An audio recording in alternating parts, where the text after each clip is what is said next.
And you could be the most beautiful person in the room and still have insecurities about yourself. And for me, I feel that's so damaging. Hello everyone, and welcome to How to Life with Dear Lean. Today's topic is how to be confident. And every episode we choose one thing that I struggle with, and we bring a guest to tell me and to tell you how to do it. Everyone, please welcome Sala. A warm round of internet applause. Thank you. Sala is, like all of our greatest presidents, from the island of Hawaii. Sala is only 21 years old, and she already graduated from university when she was, how old were you? 18. 18. Graduated from university. Do you understand? Then she went to law school, and now she is working for the U.S. State Department. The reason I chose Sala for this episode is because when I first met her, and then I met her again like a year or two later, and I heard about you, every single time she was saying she was going to run for president in 2032. Someone who is already planning to run for president like 15 years ahead of time and is consistently actually following the steps to become president has to be confident, you know? So how did you get that idea that you wanted to be the president in 2032, and I would not be surprised at all? When I was younger, in high school, I took a class called Participation in Democracy. Got really inspired, you know? As one does. When you read the Constitution, you look at the Founding Fathers and you're like, wow, they just did it. So I thought, that's exactly what I was thinking. like, if not me, then who? Why can't I run for president, and why wouldn't I? So I have 7 categories that we all deal with every day in our lives that I'm going to ask Sala for advice on how to be confident. Okay, let's start with category number 1, making goals. When I make goals, I usually do a to-do list. You know, I put stuff down. I love checking stuff off. It's very fulfilling. But for the goal of me graduating in like a year and a half in my undergrad, I went to sit down with my academic advisor. She told me it's usually not possible, but I knew that I wanted to get it done as soon as possible. And so I looked at my classes, looked at how much credits I needed. It was very meticulous. And once I had that step-by-step plan down, I just executed. So essentially you need to sometimes not listen to authority figures when they tell you something's not possible. You just are like, I think it's possible and I'm gonna find a way to do it on my own. Completely. That's what happened in my high school career as well. You know, you'll get no's from so many different people, but if you're determined enough, you will find a way. Yeah, I think that's actually why I was slower to succeed in my life, is because I 100% believed authority figures. So if they were like, oh, it takes this long to graduate, it takes this long to do this, or you can or cannot do this, I was like, yeah, of course they're right. They're like 50 years old, and why would I not listen to them? But I think what you did really well was say like, okay, I respect your opinion, but I'm going to try to find another way. Awesome. Okay. Next category, making decisions. Making decisions is also a really hard thing. You know, I would technically rate myself on a scale of 1 to 10, a 3 when it comes to ordering food in a restaurant, because I get scared. I'm like, well, I don't know what I want. But when you have a bigger goal in life, it really helps that you have that flexibility with yourself. I have the goal of becoming president. How I get there is not exactly set in stone. But I think that's okay. You kind of make your choices, you work really hard, you do the hustle, you put in the work.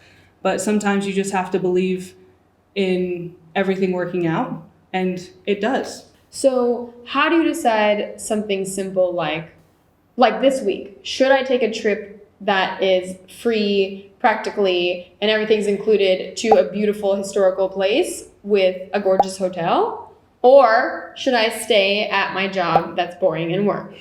When it comes to stuff like that, think of it realistically. If you go off, you'll have the greatest time of your life. But what are you sacrificing? It would be professionalism. Mm-hmm. It would be, just time spent working around these different people. And as much as it's great to make the reckless choices sometimes, you need to think about your life seriously sometimes and make those hard decisions. Category number 3, body image. This is a category I would love to know about personally, because I have struggled my whole life with body image. I had a horrible eating disorder all through high school and college, and I don't have it anymore, and I'm better, and I don't have an eating disorder. But it's something that I think so many men and women struggle with. What is your thoughts about helping people have better body image and dealing with that? You know, I'm not traditionally beautiful, but what traditions are those from, you know? So it's like, what beauty standards do you ascribe to that are dictating your self-esteem and your self-worth? There's so many different beauty standards in the world. And I feel like if you ascribe to every one of them, you would never be happy. And that's what we have today. Like, a lot of people aren't happy with what they look like when they are gorgeous. And you could be the most beautiful person in the room, like hands down, everyone agrees, and still have insecurities about yourself.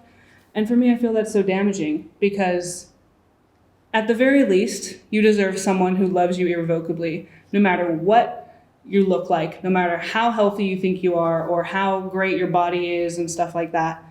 And if it's not going to be you, then that's just a shame, you know? Mm-hmm. Like, I choose to love myself even though I know I could do better. Mm-hmm.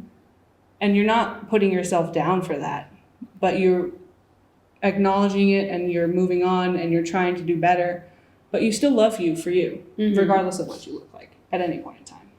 So the thing is, how do you get to that point? For me, it was honestly just a conscious choice, you know? Mm-hmm.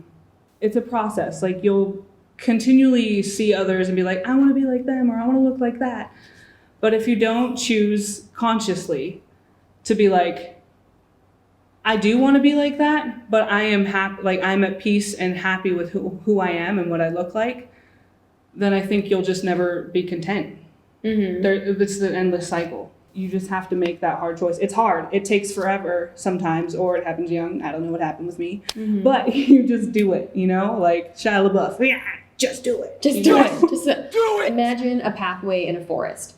If you walk on the same path every day, what happens? It's an easy path to walk down. So that's like your brain. If every time you see something you don't like, you think, I don't like that. I don't like that. Your brain, literally, it's easy for your brain to go to disliking something about yourself. But if you start building a new path, it's hard to go through at first. There's trees and brambles and trunks. It sucks. But after, it sucks. It sucks. Honestly. Yeah. But after you walk it many times, I guess, you created a new path. Yeah. It's hard, but like mind-blowing. You have to be a trailblazer to like other people, but even to yourself, and that's the hardest part. What about if someone says something mean to you? What happens? It hurts, obviously. Like, I have family that I love and adore, and I think they're wonderful, but they still, you know, you still have people in your life that are trying to bring you down. You will have the haters, and they will hate. And you honestly just have to like push through and be who you are. Do you have advice for those people who, like you said, love their family, but their family is maybe stopping them from following their dreams in some way?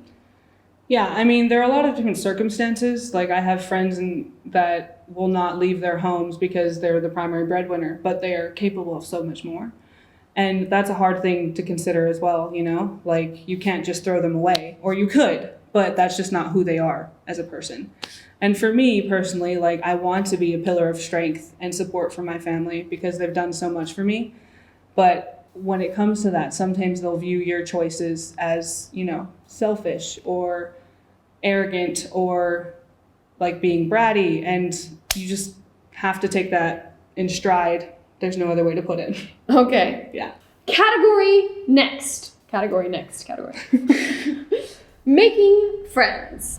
How can we lonely people that are socially awful, especially in the age of social media where we're just like, hello, how can we make friends? I am a very introverted person. Like, being around people drains me, but I love them. And so I want to see more of the world through the eyes of other people, because I feel like just one perspective is, obviously it's very narrow. It's not very enlightening. It's not fun. And so when I was like 12, I started school. You have a lot of pressures. I started middle school, sorry. And you have a lot of pressures as a little middle schooler. And I had so many rules from my sister. She was like, don't do this, don't to talk to people. And I literally was like, I'm gonna do it anyway. And I went, like, I'm 2. I've been this tall since I was like 11. That's insane. I know. How tall is that in centimeters? 186 centimeters. Since she was 11. Anyway, and so I was like, I have glasses, I'm a bespectacled little weirdo. And I went around to people in school literally saying, hi, my name's Sala, what's your name? And it worked. Like, it won't always work. People will be like, well, what a weirdo. But that's... Sweet, so what do you do when someone says, so what, you're a weirdo? I feel sad. You have to take control of the label. For me, that's been like a calling card since I was that age, you know? Like, I am weird. I will own it. Mm-hmm. But anyway, you know, like, you have to embrace who you are. Again, that's where confidence comes from. Like, being who you are and being unashamed of it, you can't be halfway. Honestly, people are more open to interaction than you think they are. Yeah. Like, even though you feel like you're being a bother, if you go out of your way to do something that's, like, non-traditional, you can meet, like, wonderful people that will do wonderful things for you. Mm-hmm. Example. I did an internship in Switzerland 3 years ago. Mm-hmm. On the way to Ireland to go visit family, I was at the newsstand buying snacks so I wouldn't starve on the plane. And there was this lady who was like 5 people in front of me at the cash register having issues with her card. And so I hesitated for like a few seconds because you don't want to just cut everyone and be like, hey, excuse me. Yeah. But I did. And so I went up in line. I was like, oh, hi, like I'll just pay for her. And she was so touched. It was like $15. I was like, I'm a poor student, but it's not going to break the bank. Yeah. So I paid for her, and she was like super, super excited, like so happy and touched, and was like, excuse me, do you come to Paris? Terrible accent, sorry about that. She's like, do you come to Paris? And I was like, I actually don't know, like I have no plans yet. And she's like, please come, if you do, like contact me. And so I did. And when I was meeting up with my friend in Paris, and we were going to go do the trains. And so I met her, I like messaged her on Instagram and was like, hey, I'm coming. And she was like, please call me, come to my home.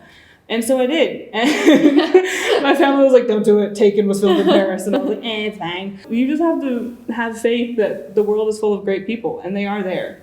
And you just got to be willing to be open to those types of interactions. Okay, so I need to pay for more strangers. That's what I've learned. This was my great I need to start paying for strangers more. My great advice. Next category, dating. Love it. Love dating. I've never been on a date, so that's why I love it so much, I think. For me, dating, it's like a really big social pressure. I'm a member of the Church of Jesus Christ of Latter-day Saints. It's very wordy, aka Mormon. I am a Mormon. But there's a lot of social pressure within my sphere to like get married right off the bat. I was a member of that church, and there's so much pressure that I got married when I was 22. And divorced when I was 25. Moving on. We're not talking about that. Moving on. But for me, marriage is like a partnership, and if you don't know who you are and you aren't confident in what you love and who you are as a person, then you can't be an equal part of that partnership. And I'm young. Like, I'm 21. For me, I am a child. Like, I have friends having children, and I respect that, but I'm like, I'm a kid. How can I have a kid?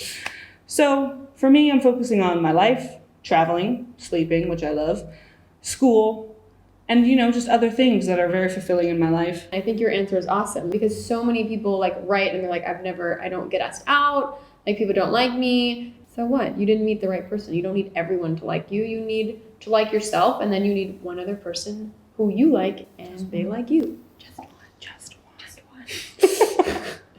Okay, next category before we go to questions. Work. It's very intimidating as a student to like go out into the world and do internships because, you know the books, but do you actually know how to do things? Not all the time.